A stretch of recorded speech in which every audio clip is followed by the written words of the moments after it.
Theoretical representation, theoretical representation.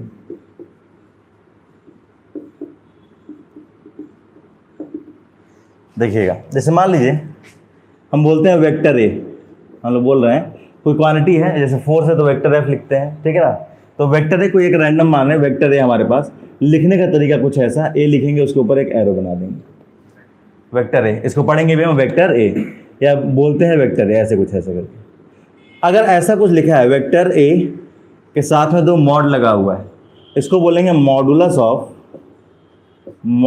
Of vector A, vector A, ठीक है। या फिर इसको ये भी बोलेंगे magnitude of vector A, direct लिख दे रहे हैं, ठीक है। तो इसको मॉडुलस ऑफ वेक्टर ए भी बोलेंगे या मैग्नीट्यूड ऑफ वेक्टर ए भी बोलेंगे।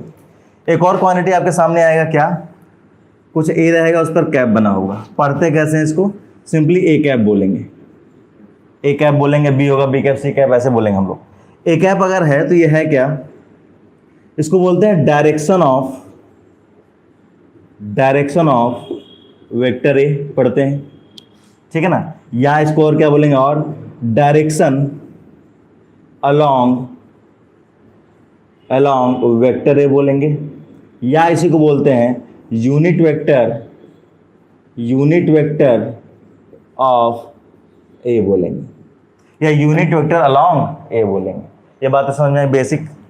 अच्छा, अब अश्विन इसी में आते हैं जरा। ये हो गया vector A, modulus of vector A, इसी को पढ़ते हैं मैग्नीट्यूड ऑफ ए, और इसी को डायरेक्शन ऑफ वेक्टर ए, इसको ए कैप को। ए कैप बेसिकली क्या रिप्रेजेंट करता है, वेक्टर ए का डायरेक्शन, या वेक्टर ए के अलोंग कोई एक डायरेक्शन बनाना, चाहे पैरेलल बनाए उसके लिए, या इसी को यूनिट वेक्टर भी पढ़ते हैं। यूनिट वेक्टर इनडायरेक्टली होता क्या है, ए वेक्टर का डायरेक्शन बताता है। यूनिट वेक्टर से देखिए, यूनिट का मतलब क्या, 1, यूनिट का मतलब क्या 1, यानी 1 का मतलब क्या, मैग्नीट्यूड की वैल्यू होगी 1, तो केवल क्या बताएगा, ये डायरेक्शन बताता है, सिंपल सी बात। अब आइए नेक्स्ट, कोई भी वेक्टर से मान लीजिए फोर्स ही है अपना, कोई भी वेक्टर है अपने पास, फोर्स है, वेक्टर को कुछ ऐसे लिखते हैं, देखिएगा पहले सब वर्ड्स में लिख देते हैं। वेक्टर को कुछ ऐसे लिखते हैं, वेक्टर को आप मैग्नीट्यूड इनटू डायरेक्शन के फॉर्म में लिखते हैं। बात समझ में आ गया, मैग्नीट्यूड हमारे पास ये रहा, डायरेक्शन हमारे पास ये रहा, ठीक। अब मैग्नीट्यूड इनटू डायरेक्शन, तो अगर आपको लिखना हो फोर्स वेक्टर आपको लिखना हो, तो आप लिखेंगे magnitude of force vector into F cap. Magnitude कैसे फाइंड करेंगे, ये एफ कैप कैसे फाइंड करेंगे, अभी आगे का प्रोसीजर है। अभी हम लोग इंट्रोडक्शन पढ़ रहे हैं कि अच्छा ये चीज़ें वेक्टर में होती हैं। बात समझ में आ गया। तो ये हो गया वेक्टर, लिखते कुछ ऐसे हैं, ड्रॉ कुछ ऐसे करते हैं, इंपॉर्टेंट पॉइंट्स। नेक्स्ट पॉइंट, रही डायरेक्शन की बात, तो अभी तक जो हम लोग डायरेक्शन पढ़ते आ रहे हैं जनरल फॉर्म में, आगे कॉम्बिनेशन देखेंगे। इसको क्या लिखते थे, ओरिजिन होता था, इसको पॉजिटिव एक्स लिखते थे है ना, इसको नेगेटिव एक्स लिखते थे, इसको पॉजिटिव वाई लिखते थे, इसको नेगेटिव वाई लिखते थे। चीज़ों को समझिएगा। अगर मान लीजिए कोई वेक्टर हमारे पास ऐसा है, कोई फोर्स हमारे पास कुछ ऐसा है 2 न्यूटन का, फर्स्ट कंडीशन हमारे पास है, तो अगर मैं इसको वेक्टर फॉर्म में लिखूँ ना फर्स्ट कंडीशन के, तो फोर्स वेक्टर इक्वल टू क्या हो जाएगा, ये जो 2 न्यूटन है ना, ये मैग्नीट्यूड है। अभी आगे हम लोग बताएंगे भी 2 न्यूटन, मैग्नीट्यूड बेसिकली लेंथ होता है, तो लेंथ जो है 2 न्यूटन है, हमने लिख दिया 2। किस डायरेक्शन में है, तो पॉजिटिव एक्स एक्सिस के डायरेक्शन में। पॉजिटिव एक्स क्या लिखते हैं ना, प्लस आई कैप, याद रखेंगे।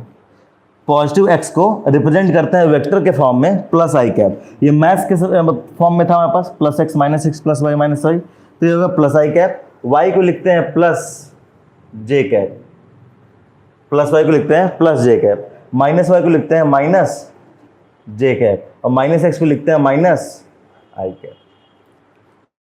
बात समझ में आ गई। अगर जेड आएगा तो जेड को क्या लिख देंगे, आई होता है, जे होगा और के होता है। इसको यहाँ पर लिख देते हैं नीचे ऐसे, एक्स वाई जेड, ये रिप्रेजेंट करता है आई कैप को, वाई कैप वाई हो जाता है जे कैप, और जेड हो जाता है के कैप। सवाल मन में ये भी आता है सर कैप क्यों, तो अभी हमने देखा कैप क्या बताता है, डायरेक्शन बताता है, केवल डायरेक्शन बताता है।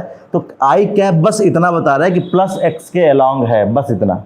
वाई कैप प्लस जे कैप इतना बता रहा है प्लस वाई के अलोंग है। मैग्नीट्यूड में कोई इसका इनरोलमेंट नहीं है। आप क्या लिखेंगे, +2 न्यूटन, क्या लिखेंगे 2, और किधर है +x, तो हम यहाँ पे +x नहीं लिखेंगे, हम क्या लिखते हैं +i कैप, और ये हो जाएगा 2i कैप। बात समझ में आ गया। पहला मान लीजिए अगर ये हम लेते हैं यहाँ पर, अब इसको हम बीच में भी ऐसे लेंगे, 3D में भी लेंगे, वो आगे की बात है, पहले बेसिक समझते हैं। 2 न्यूटन आपने यहाँ ले लिया, अब आप लिख रहे हैं सेकंड केस, मान लीजिए हो गया सेकंड केस, फोर्स कैप, ये फोर्स, ये भी फोर्स हमारे पास, F vector is equal to magnitude कितना है 2 न्यूटन का, ठीक है, किधर है +y के अलॉन्ग है, तो +j कैप लिख देंगे। क्या जो यहाँ लिखे थे हम लोग मैग्नीट्यूड, मैग्नीट्यूड, डायरेक्शन, डायरेक्शन, ठीक है, अल्टीमेटली क्या हो जाएगा ये 2j कैप। आज ये थर्ड, ये भी 2 न्यूटन ही ले लेते हैं, ये हो जाएगा हमारा, इधर थर्ड पॉइंट ले लेते हैं इसको।